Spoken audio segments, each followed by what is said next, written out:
Del átomo al cosmos.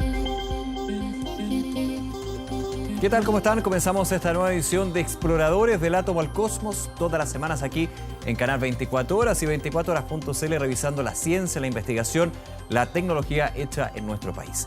Y hoy nos acompaña el vicerrector de Investigación y Doctorados de la Universidad San Sebastián, doctor Carlos Vigo, con quien estaremos conversando justamente del trabajo que se está desarrollando en esta casa de estudios. Hablaremos de salud cardiovascular e hipertensión. De hecho, según la encuesta nacional de salud, cerca del 28% de la población en nuestro país sufre de esta patología. Una de sus causas es el alto consumo de sodio. Existe importante evidencia sobre cómo el potasio elimina el sodio a través de la orina, y en la Universidad de San Sebastián llevan años trabajando en este tema que vamos a estar abordando en los próximos minutos. ¿Han escuchado hablar de la programación fetal? Bueno, hoy hay bastante evidencia acerca de cómo diferentes síndromes o patologías que presentan mujeres durante el embarazo tienen consecuencias en sus hijos, incluso al crecer. El aumento excesivo del colesterol es un buen ejemplo de ello y hoy también los invito a conocer más sobre esto.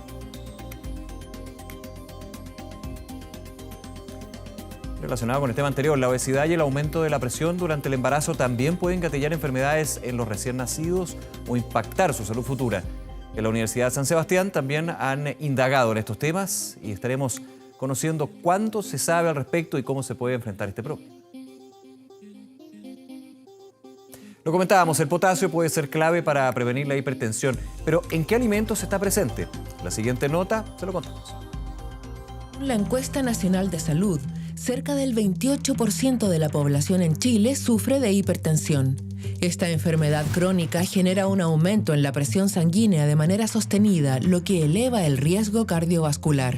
Entre los factores importantes para producir hipertensión está el alto consumo de sodio, de sal. Y por otra parte, en la población hay un bajo consumo de potasio. Lo importante del potasio, que es un componente natural de los alimentos, es que el potasio actúa como un diurético y elimina el sodio. Durante años, investigadores de la Universidad San Sebastián han realizado estudios en torno a este tema, encontrando importante evidencia científica acerca de las bondades de consumir potasio. ¿Pero qué alimentos tienen potasio? Hay una cosa que es como una constante biológica bien elemental que muestra que todas las células, animales o vegetales, tienen en su interior 140 milimoles o 1000 equivalentes de potasio y 4 de sodio. Y por lo tanto, cuando uno consume alimentos que son tejidos, vale decir, carne, verduras, frutas, hortalizas, son muy ricos en potasio. Lo que ocurre es que en el proceso de industrialización, cuando se transforma un chucho de pollo en un nugget de pollo en forma de dinosaurio, se pierde completamente el potasio porque se destruyen las células. Para los investigadores es importante hacer difusión en torno a este tema e incluso impactar con este conocimiento en las políticas públicas de salud. Lo que nosotros estamos proponiendo es decir, mire, podría haber un etiquetado, un semáforo verde que diga, este alimento es rico, su contenido en potasio, y por lo tanto previene las enfermedades cardiovasculares. Y si eso va acompañado de uno de sodio, personas con conocimiento van a decir, bueno, tiene sodio, pero tiene potasio y el potasio va a eliminar el sodio y por lo tanto puedo comerlo tranquilo. Y la industria lo está haciendo. La industria del pan lo hizo, que bajó el contenido de potasio a la mitad de la población, porque ahí estaba la principal fuente de exceso de sodio en nuestra alimentación. Y otras van a tener que hacerlo. En Estados Unidos, la normativa ya existe y los investigadores de la Universidad San Sebastián están confiados en que en Chile también se implemente y así se eduque a la población sobre cómo evitar riesgos cardiovasculares, que son la principal causa de muerte tanto de hombres como de mujeres en el mundo. Bien, para hablar de estos temas, de estas investigaciones, estamos justamente con el doctor Carlos Vigo, vicerrector de Investigación y Doctorados de la Universidad San Sebastián. Doctor, gracias por acompañarnos en Exploradores. Bienvenido. Gracias, Nicolás, a ustedes por la invitación. A ver, estábamos viendo justamente lo que tiene que ver con esta dolencia que viven tanto, la hipertensión, y que muchos también van a sufrir en algún minuto de sus vidas. Ojalá que no, digamos, pero esto está muy presente y tiene que ver con la calidad de vida, con la calidad de alimentación. Y ustedes han investigado muchísimo cómo de alguna manera poder ir evitando, compensando lo que es principalmente uno de sus orígenes, ¿no? Que es el exceso de sodio. Claro. Ahora, las malas noticias son que el 70% de la población, después de los 50, 55 años, van a tener hipertensión. El 70%. El 70% de la población. No estaba tan mal yo, o sea, es un amplio número ahí. Es que en el conjunto de la población es el 50%. ¿Qué ocurre?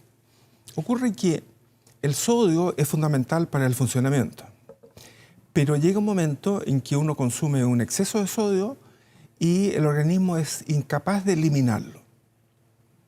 Y eso se llama hipertensión sensible al sodio. De hecho, en los años 60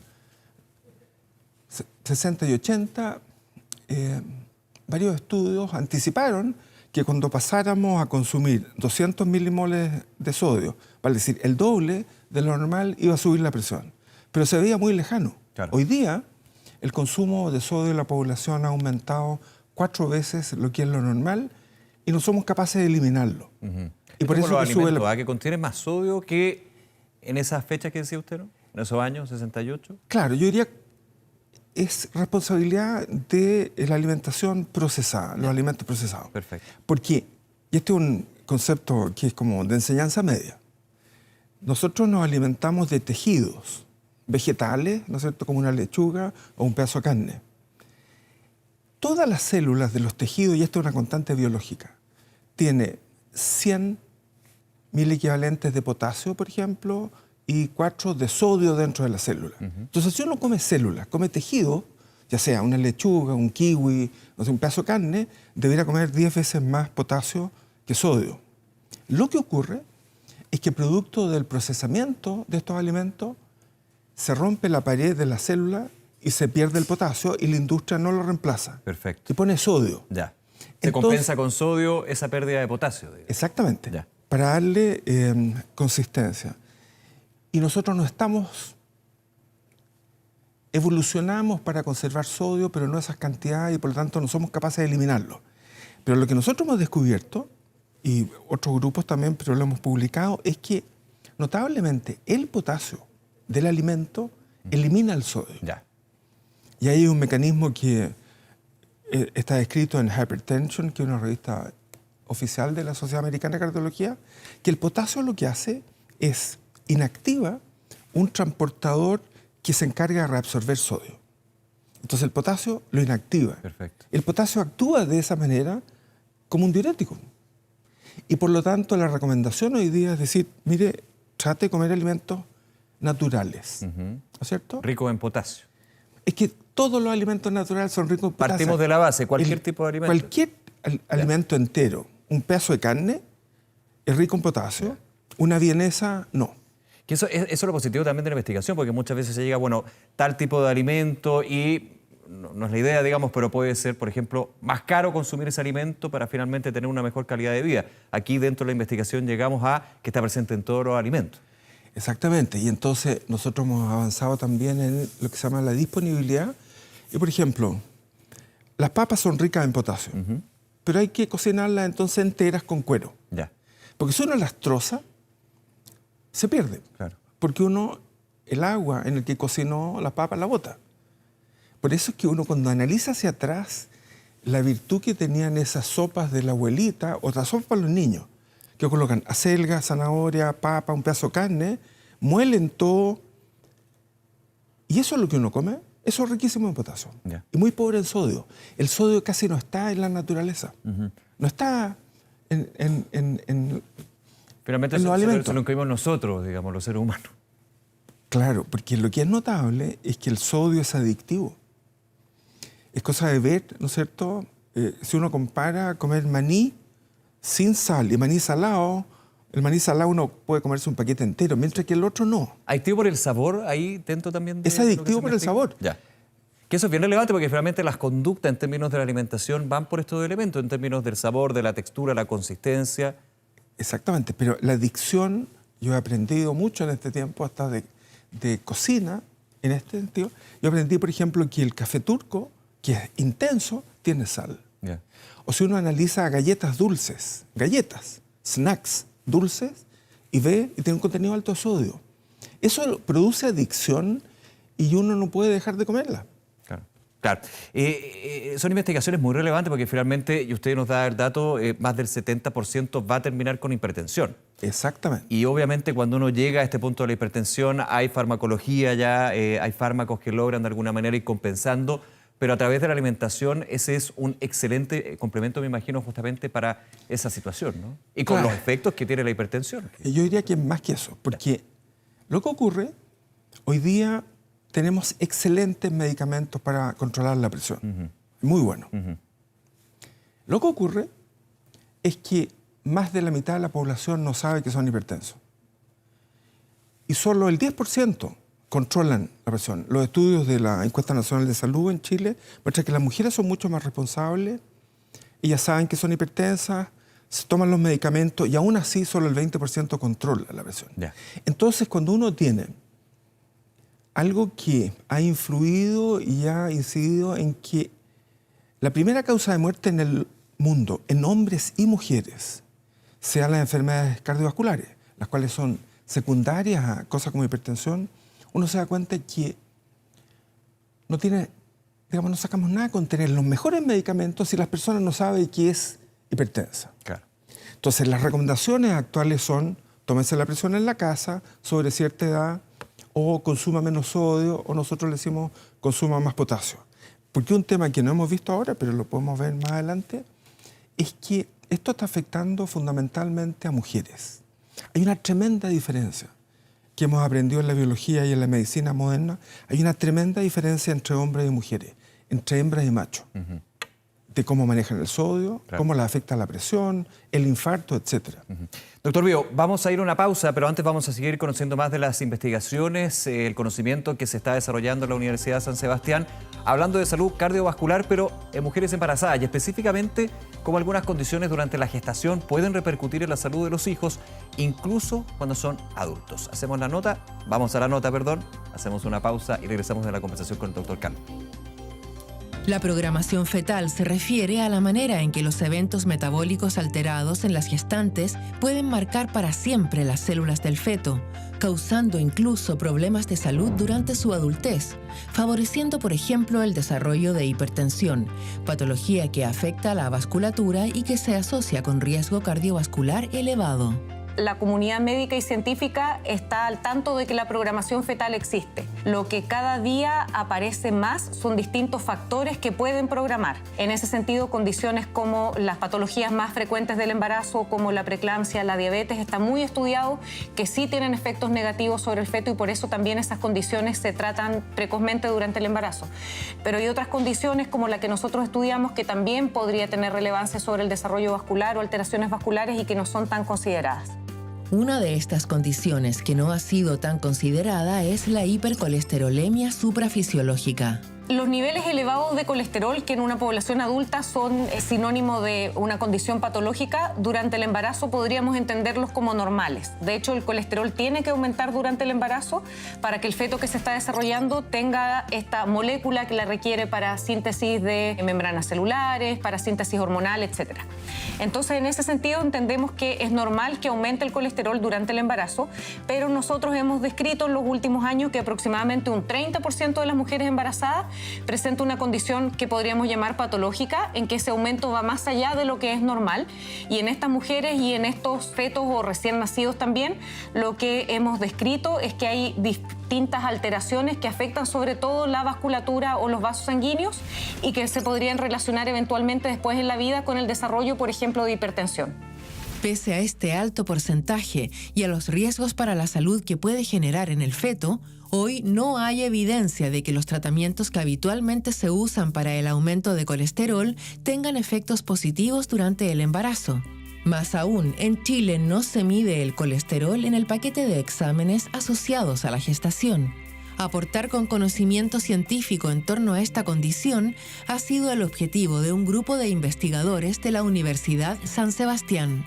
Nosotros partimos analizando al comienzo de la investigación la función vascular, cómo reaccionan los vasos sanguíneos de las mujeres que tienen esta condición del embarazo, y nosotros describimos que esos vasos sanguíneos no funcionan y no son capaces de dilatarse adecuadamente.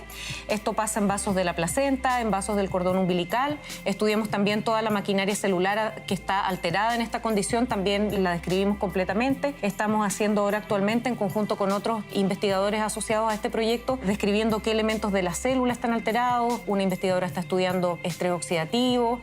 Estamos viendo también qué pasa con la función de las lipoproteínas, qué pasa en la circulación de la mamá que está expuesta 9 meses a este colesterol elevado. Entonces, en el fondo, estamos tratando de estudiar lo que pasa en el feto, lo que pasa en la madre, lo que pasa en la placenta, en los vasos sanguíneos y en las células involucradas. Hoy trabajan en un nuevo desafío: desarrollar un tratamiento a nivel experimental para la hipercolesterolemia durante el embarazo. Así, este grupo de investigadores quiere seguir aportando, como lo vienen haciendo hace una década, con la evidencia científica que permita promover en el sector clínico la importancia de controlar esta condición y así evitar los problemas de salud que el recién nacido podría sufrir en su adultez, dada la programación fetal.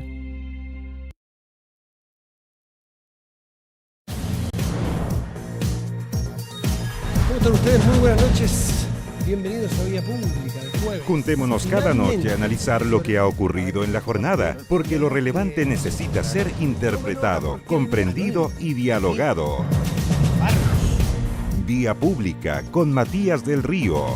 Lunes a jueves, 23 horas.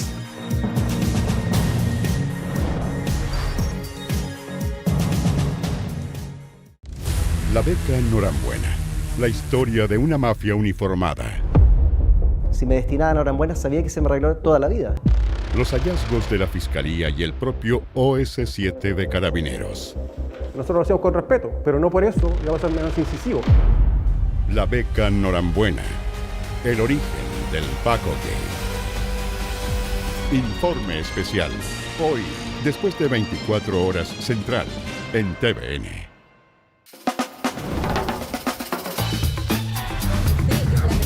¿Le interesan los temas relacionados a la salud y el bienestar de las personas?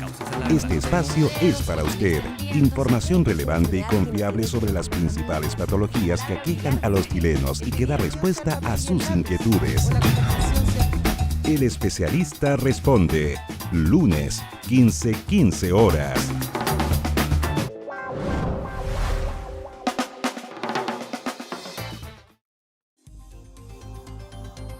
Estamos a Exploradores, estamos conversando con el doctor Carlos Viu, vicerrector de Investigación y Doctorados de la Universidad San Sebastián. Doctor, antes de la pausa revisábamos la nota y quiero preguntar y profundizar en el concepto A.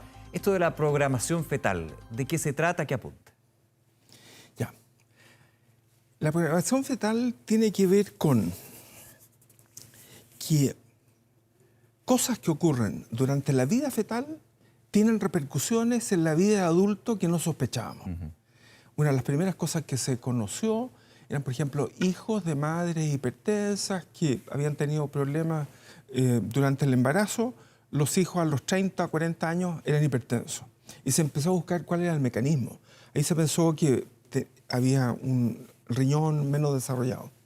Y lo que está haciendo este grupo de investigación en la Universidad de San Sebastián, de la doctora Andrea Leiva, tiene que ver con qué cosas ocurren, particularmente el colesterol, ¿no es cierto?, o la glicemia elevada, que afectan el desarrollo del feto. Y que pueden repercutir en efectos para ese niño, niña o adulto ya. Exactamente, es que eso no se sospechaba eso. Claro, que podía tener efectos, porque uno a largo pensaría, plazo. El feto finalmente recibe todo de la madre. Exactamente. Pero tendría poder efectos en el futuro, digamos. Pero se pensaba que las madres diabéticas tenían hijos más grandes durante esto. Pero ahora lo que ocurre con la programación fetal es que uno puede anticipar que a los 30 años, cuando el hijo ya sea un adulto, empieza a desarrollar o problemas con colesterol, que son los estudios que sugiere la doctora Leiva, ¿no es cierto?, que el colesterol materno, que sube el colesterol durante el embarazo. Normalmente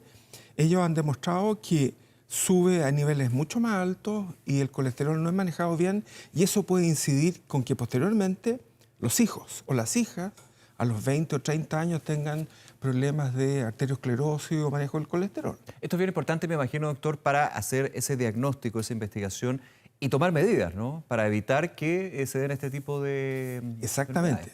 Hoy día sabemos que lo que ocurre dentro del ambiente uterino, dentro del ambiente fetal, y tiene que ver con obesidad, con hipertensión, ¿no es cierto?, con diabetes, con hipercolesterolemia, hay que cuidarlo y controlarlo bien, porque ya no se trata que el feto sobreviva, que el hijo nazca, ¿no es cierto? Esa ya fue la primera barrera. Claro, ha sido todo nace un trabajo sanito. para la sobrevida, digamos. Claro, para el reducir, ojalá al máximo, la mortandad. Claro, pero esa era la perinatal. La perinatal. Ya superamos eso. Ya. Lo que apunta a esto es decir, oye, si la madre tuvo colesterol alto o glicemia elevada o hipertensión, ojo, porque el hijo que está sanito, ¿no es cierto?, puede que a los 30, 35 años empiece a desarrollar hipertensión o enfermedades cardiovasculares. Entonces uno se está anticipando a eso.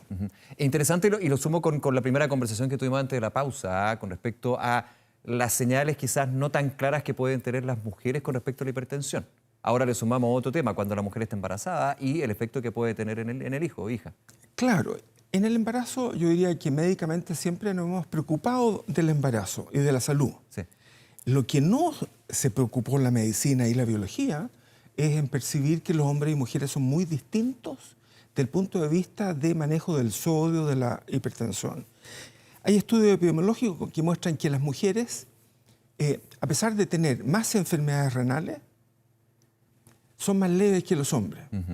Y sobre cierta edad es al revés. Las mujeres están como protegidas de las enfermedades cardiovasculares hasta los 50, 60 años y después es peor.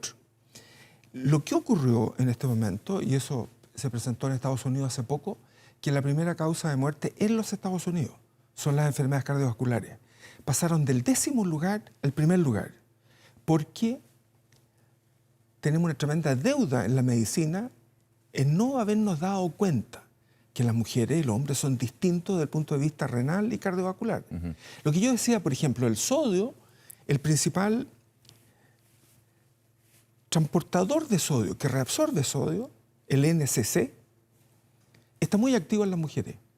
Son estudios que se han hecho en ratas, ¿no es cierto? Hembra está muy activo. Pero eso permite entender que las mujeres retienen más líquido. Claro. Que es una queja frecuente. Una queja frecuente. Y ellas deberían recibir tal vez más potasio, en forma de frutas, verduras, jugo. Ese va al punto que comentábamos. Doctor, vamos a ir a la siguiente nota aquí en Exploradores y relacionado con el tema anterior, hablando de embarazo y salud cardiovascular, los invito a ver la siguiente nota para seguir conversando al regreso con el doctor Pío. Aumentar de peso durante el embarazo es una situación normal. ¿Pero qué ocurre si se hace en exceso? Los riesgos a los que se expone el feto en desarrollo cuando la madre aumenta de peso durante el embarazo es que este aumento de peso induce cambios en el metabolismo de ese feto en desarrollo que aumentan el riesgo y la susceptibilidad de padecer de enfermedades metabólicas, de enfermedades cardiovasculares como hipertensión durante su vida adulta.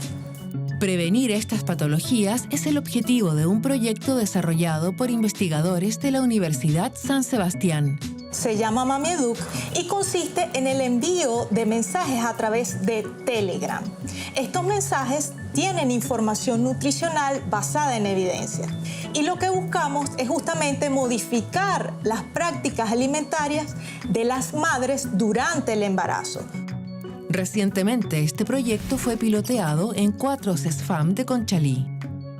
Conseguimos que efectivamente, tal como lo dicen las cifras de salud, el 69% de las gestantes tenían sobrepeso u obesidad. Además, conseguimos que el 70% de las gestantes tenían prácticas alimentarias deficientes. Nosotros luego de hacer esta encuesta diagnóstica aplicamos nuestra intervención MamiEduc en las gestantes y observamos que justamente las gestantes obesas que recibieron los mensajes MamiEduc aumentaron entre 4 y 5 kilos en esas 8 semanas, mientras que las gestantes obesas que no recibieron los mensajes de nuestra intervención aumentaron en promedio 9.7 kilos.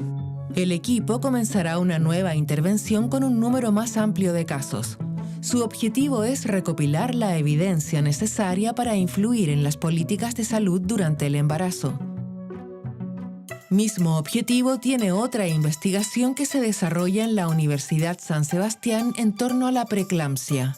El síndrome de preeclampsia se origina, o aparentemente las investigaciones sugieren que se originan por un problema con el desarrollo de la placenta, particularmente con el remodelamiento de las arterias espirales. En este sentido, la función de distintas proteasas es necesaria para este remodelamiento. Nosotros hemos centrado nuestra atención en una proteína muy particular que se llama REC, que resulta ser el inhibidor o regulador más importante a nivel de la célula de la actividad de estas enzimas. Por tanto, estudiar la función de esta nos podría dar luces de cómo ocurre de la manera correcta e incorrecta el desarrollo de la placenta. Durante los años de estudio han hecho importantes hallazgos. Hemos descubierto que la expresión de esta proteína está aumentada en las placentas humanas de mujeres que desarrollan preeclampsia comparadas con aquellas que desarrollan embarazos normales. Estudios a nivel celular nos han permitido demostrar que esta proteína es capaz de regular negativamente la capacidad invasiva de estas células, lo cual es negativo para el desarrollo de la placenta. Además, la sobreexpresión o el aumento de esta proteína disminuye la capacidad de ellas de remodelar las arterias espirales uterinas. Es así que un aumento temprano de la expresión de esta proteína podría ser responsable del origen de preeclampsia. En este sentido, nos hemos planteado también estudiar cuán temprano aumenta la expresión de esta proteína. Para ello, hemos decidido evaluar la presencia de vesículas extracelulares que son provenientes de la placenta y que están presentes en la circulación materna. En ellas hemos encontrado que la abundancia o la cantidad de REC está aumentada más de 2,5 veces en estas vesículas placentarias 10 semanas antes del diagnóstico clínico. Los resultados entusiasman a los investigadores, pues en el futuro podría dar luces de posibles blancos terapéuticos para este síndrome, que cada año causa la muerte de 80.000 embarazadas y 500.000 niños, y que además aumenta en 10 veces el riesgo cardiovascular tanto para la embarazada como el feto en su adultez. Pese a ello, aún no tiene tratamiento. Seguimos conversando con el doctor Carlos Vivo. Doctor, en la nota revisábamos lo que es siempre un tema, un gran tema en términos del periodo de embarazo, que es la preeclampsia. El problema que se da a nivel multiorgánico, me corrige si estoy mal en los conceptos, digamos, justamente por el tema de la presión, y especialmente cuando se llega a puertas del parto. Ese también es un punto que ustedes han estado investigando, revisando en el centro, ¿no? Exactamente, esos son los estudios que la doctora Charelo y el doctor Jaime Gutiérrez han estado trabajando, y tiene que ver con una característica especial, que es una hipertensión que ocurre durante cierta fase del embarazo. Y se ha considerado siempre como embarazo patológico, y hoy día se conocen mejor los mecanismos para tratar bien. Porque esto tiene que ver además ya no solamente con la salud de la madre, que era la preocupación fundamental, sino que con este término de la programación fetal, con la salud del hijo a 5, 10 o 20 años después. Claro. Y eso es fundamental. Ahora, porque sabemos que la preeclampsia, y usted me corrige nuevamente, pero un poco la experiencia que he tenido con mi señora con 2 embarazos, la preeclampsia termina cuando se da el parto. Exactamente. Pero ahí está el tema de si esos minutos o ese tiempo de preeclampsia puede tener un efecto futuro para el hijo o hija. Es que la preeclampsia ocurre en un periodo y está afectando al feto que se está gestando. Ya. Es cierto que termina con el parto, pero en la medida que se repite es mayor el efecto al próximo, ¿no es cierto? Ya. Y lo otro que ha sido interesante, yo creo que esto está permitiendo ver cómo la respuesta vascular o cardiovascular de hombres y mujeres es distinto. Nosotros creíamos, todos, que esto ocurría solo durante el embarazo, por los cambios hormonales. Pero hoy día sabemos que ocurre durante toda la vida. ¿La preeclampsia? No. No. La diferencia. La diferencia. Entre hombres y mujeres, entre hembra y macho. Ya. Esa diferencia persiste. Y yo creo que la medicina tiene una tremenda deuda con la mitad de la población, que son las mujeres. Desde el punto de vista cardiovascular, desde el punto de vista renal, supusimos que eran iguales y son distintos. En manejo de sodio, en manejo de drogas cardiovasculares, en tratamiento, en muchos diagnóstico, aspectos. usted me decía también. Bueno, en diagnóstico también. Hemos ido aprendiendo una cosa que nos ha sorprendido a todos los que éramos que somos médicos y que no está metido en las escuelas de medicina. Las mujeres en Estados Unidos, la primera causa de muerte que tienen, ¿no es cierto?, es enfermedades cardiovasculares y infarto. El infarto en las mujeres es muy atípico, a tal punto que pocos médicos pueden diagnosticarlo.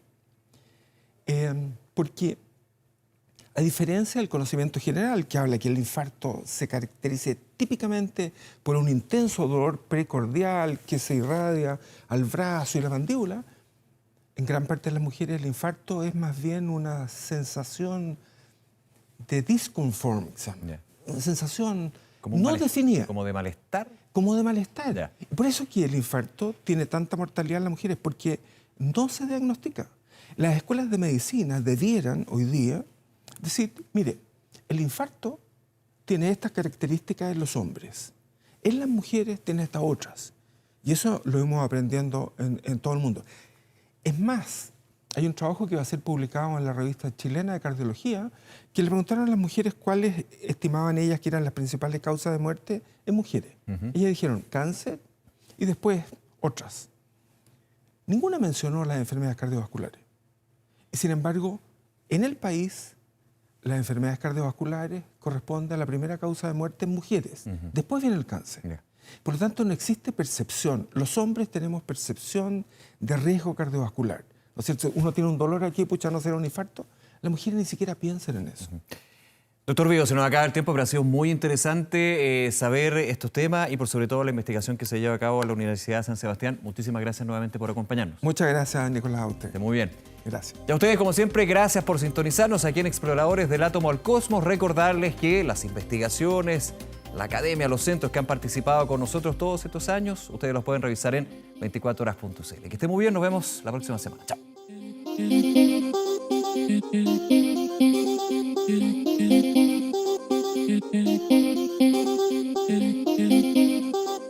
Thank you.